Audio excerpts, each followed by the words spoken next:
Pakistan have qualified for the semifinals. जी हां, पाकिस्तान बन गई है वो पहली टीम जो ऑफिशियली क्वालिफाई कर चुकी है वर्ल्ड कप के सेमीफाइनल के लिए।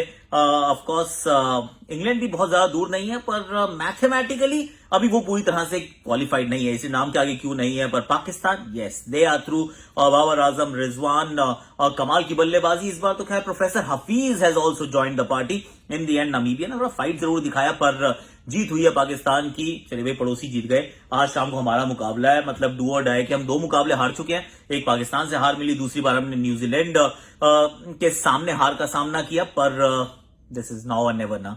अब अफगानिस्तान के खिलाफ अपने को जीतना भी है और बड़े मार्जिन से भी जीतना है। और क्या सिनेरियोज रहेंगे भारत के सामने आगे जाने के लिए, इस पर थोड़ी सी करते हैं बात। क्या 11 खिलानी चाहिए, कौन खेलेगा, कौन ड्रॉप होगा। आबू धाबी का मैदान, हमारा पहला गेम आबू धाबी में, और ये जो कल के मुकाबले हुए उन्होंने हमें क्या सिखाया आबू धाबी के पिच के बारे में। Let's talk all of that. और आज का मेरा आपके लिए ट्रिविया ये है कि वो कौन सा ऐसा बल्लेबाज है जिसने एक पारी में T20 वर्ल्ड कप की एक पारी में सबसे ज्यादा रन चौके छक्के से बना दिए। यार कौन है वो? म्यूचुअल फंड सही है प्रेजेंस आकाशवाणी। म्यूचुअल फंड सही है प्रेजेंस हैशटैग आकाशवाणी। और इससे पहले हल्की सी बात कर लेते हैं पाकिस्तान की। होगी अब भाई टीम क्वालिफाई कर चुकी है, तो first team to qualify. Toss जीत के बैटिंग का फैसला। एक बात ये थी कि भाई हम अपने आप को चैलेंज करना चाहते हैं, which is always a good thing. कि किसी दिन तो हो सकता है ना टॉस हारोगे, फिर गीली बॉल से बॉलिंग करनी पड़ेगी, डिफेंड करना पड़ेगा। तो भैया हम पहले बैटिंग कर लेते हैं। और साहब 3 में से 3 जीत चुके हो, सामने नामीबिया है, तो you can take a chance. So that's point 1। Second, पूरी वही टीम खिलाई जो पिछला मैच खेली थी, तो लगातार आप 4 मुकाबले में सेम टीम के साथ ही उतरे, यानी कि आपने नामीबिया को हल्के में नहीं आंका है। You want to continue with the same winning combination, which is absolutely fine।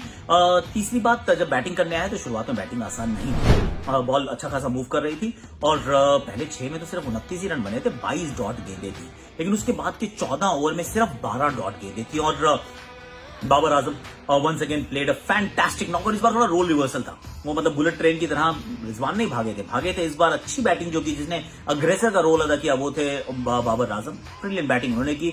पर देन जब वो आउट हुए तो रिजवान जॉइंड द पार्टी, और प्रोफेसर हफीज ने भी मतलब 200 की स्ट्राइक रेट से रन बनाए। कुल मिला के जब आप 6 में 29 बनाते हो और 190 में पहुंच जाते हो, इसका मतलब ये कि आपने बल्लेबाजी ठीक ठाक करी है और अच्छी खासी पिटाई की है। एंड रिजवान को मतलब आई थिंक इस टीम की सफलता का जो एक बहुत बड़ा कारण है वो रिजवान है। और रिजवान क्योंकि जिस गति से रन बनाते हैं, वो हमेशा बाबर को अलाउ करते हैं कि चलो भैया आप आराम से खेल लो। लेकिन ये वाली जो पारी थी ना, इसने एक और चीज सिखाई कि मतलब माई वे और द हाईवे नहीं है। ये बटलर ने दिखाया हमें शारजा के मैदान पर, रिजवान ने दिखाया हमें आबू धाबी के मैदान पे कि भाई दूसरा भी तो कोई तरीका होता है रन बनाने का। और इसलिए इस पारी का महत्व बहुत ज्यादा था कि आपने जितने रन बनाए उनमें से आधे रन तो ऑलमोस्ट आखिरी की 10 बॉलों पे आए ना। आखिरी 10 में 35 रन बनाए रिजवान ने, बहुत अच्छी बैटिंग की। पर उससे पहले डिफेंसिव भी खेल रहे थे, ऑलमोस्ट रन बॉल खेल रहे थे। अब गेंदबाजी की बारी करें तो फिर या बात करें, इनफैक्ट चलो बाबर और रिजवान के बारे में एक और बात है, म्यूचुअल फंड्स हो या क्रिकेट की पिच हो, लंबे समय तक टिके रहना ही सही है। दोनों टिके रहे। और जब गेंदबाजी की बारी आई तो यो यूजुअल सस्पेक्ट्स, उनको विकेट नहीं मिली है। यहाँ पे आप शाहीन अफरीदी के खाते में विकेट्स नहीं थी, लेकिन जो अच्छी बात है कि आपने सामने वाली टीम फॉलो आउट भी नहीं किया, 5 ही आपने विकेट चटकाए। डेविड वीजा जो पाकिस्तान क्रिकेट को बड़े अच्छी तरह से जानते हैं, क्रिकेटर्स को बड़ी अच्छी तरह से जानते हैं, he was there right till the end. शुरुआत में भी मतलब बैटिंग विलियम्स भी ठीक कर रहे थे। तो कुल मिला के जो गेंदबाजी थी उसमें जो अच्छा जो ब्राइट पॉइंट था from Pakistan point of view, professor Hafeez के रन बन गए और हसन अली ने अच्छी गेंदबाजी कर दी। बाकी जो चीजें हैं that will be all right, क्योंकि अब इस टीम में कोई मतलब वीक लिंक हमें तो नजर आ नहीं रहा है कि ऐसी कोई चीज है। सिर्फ एक फखर जमान है जो इस मैच में रन नहीं बनाए, सिर्फ वो वार्म अप में बनाए थे, उसके बाद कोई बड़े अच्छे रन नहीं बनाए। बाकी अब जो 10 खिलाड़ी हैं, हसन अली का ये मैच देख लीजिए आप, हफीज के रन देख लीजिए, शोएब मलिक ने एक मैच वहां रन बनाए थे, रिमेंबर एक बार न्यूजीलैंड के सामने रन बनाए थे। तो सबने कहीं ना कहीं थोड़ा बहुत कंट्रीब्यूट कर दिया है, सिर्फ फखर जमान के रन रहते हैं। तो ये तो रही भाई पाकिस्तान की कहानी। But now let's talk about India. आज शाम को मैच है अफगानिस्तान के सामने, और अफगानिस्तान की ये जलेबी जो है मीठी नहीं है। ये मीठी नहीं है, आपको एक्चुअली थोड़ी कड़वी महसूस हो रही है। क्यों? क्योंकि देखिए, अगर आप वैसे कॉन्टेस्ट की बात करें, इंडिया अफगानिस्तान, इंडिया अफगानिस्तान में अगर आप 10 में से 10 मुकाबले खेलिए, मान लीजिए T20 क्रिकेट के, क्या 9 जीत जाएंगे हम। जो हमारी बैटिंग का, जो हमारी जो क्रिकेट का, जो हमारी टीम का जो रुतबा है, जो मादा है, जो ओहदा है, there is not a match. लेकिन इसका कॉन्टेक्स्ट इतना बड़ा है ना कि it suddenly becomes a contest कि भाई यार अगर यहाँ हार गए ना तो खत्म है कहानी। और यहाँ हारना नहीं है, यहाँ जीतना भी बड़े मार्जिन से। क्यों? क्योंकि क्वालिफिकेशन सिनारियो क्या है? क्वालिफिकेशन सिनारियो भारत के लिए है कि देखिए हम अफगानिस्तान को हराएं, स्कॉटलैंड को हराएं, नामीबिया को हराएं, और तीनों मैचेस हम बड़े मार्जिन से जीते। That's point number 1। अफगानिस्तान के से 2 ही मैच बचे हैं, एक हमसे बचा है, एक न्यूजीलैंड से बचा है। तो इन दोनों में से भाई एक एक मैच ड्रॉप करना ही है। तो हमारे अगेंस्ट आप ड्रॉप कर दीजिए और न्यूजीलैंड के खिलाफ आप जीत जाइए, क्योंकि अगर आप न्यूजीलैंड से हार गए और हमसे भी हार गए तो फिर न्यूजीलैंड जो है फिर वो आगे भाग जाएगी ना, फिर वो 8 अंकों तक पहुंच सकती है, हम नहीं पहुंच सकते हैं। तो हमें अफगानिस्तान को हराना है और अफगानिस्तान न्यूजीलैंड को हराए 7 तारीख को, वो हमें सोचना है।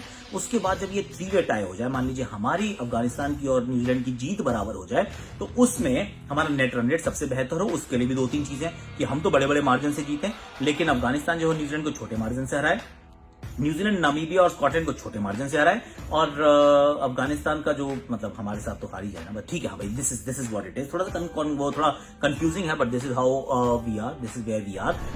अगर टीम की मैं बात करूं तो मेरे तो सिर्फ जहन में 1-2 ही बदलाव है। एक तो मैं चाहता हूं अगर स्काई फिट है तो आप उनको खिलाइए।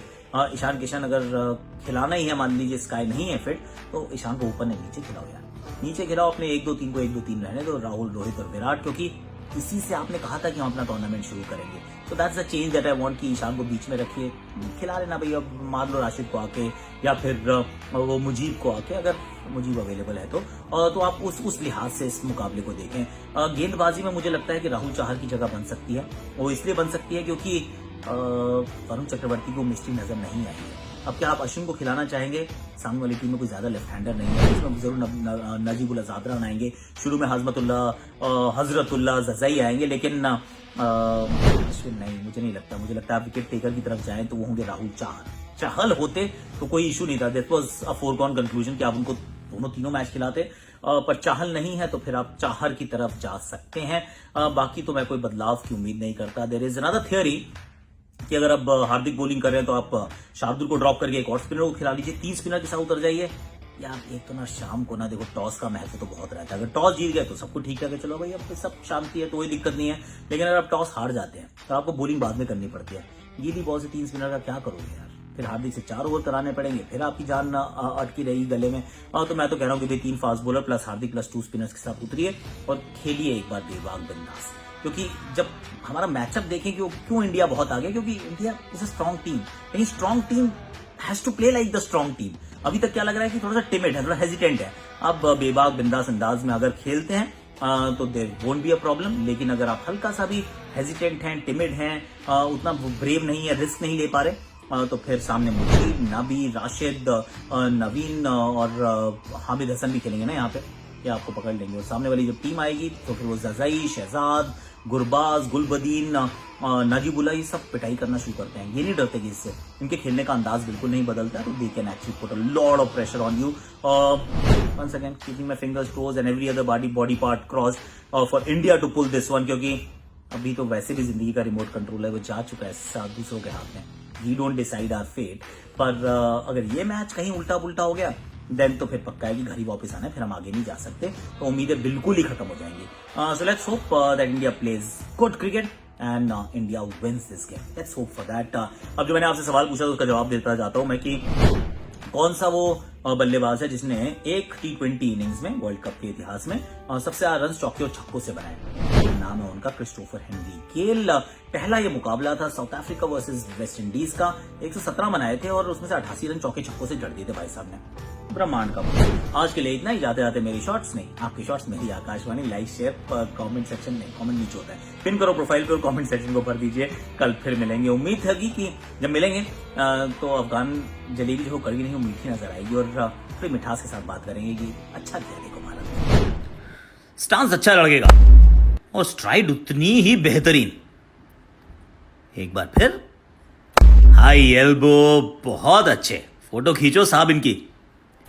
और जो स्ट्राइड है ना, जो कदम ये बढ़ा रहा है, ये बढ़ा रहा है उज्जवल भविष्य के लिए। ओहो वाह, सुपर्ब अलोंग द ग्राउंड।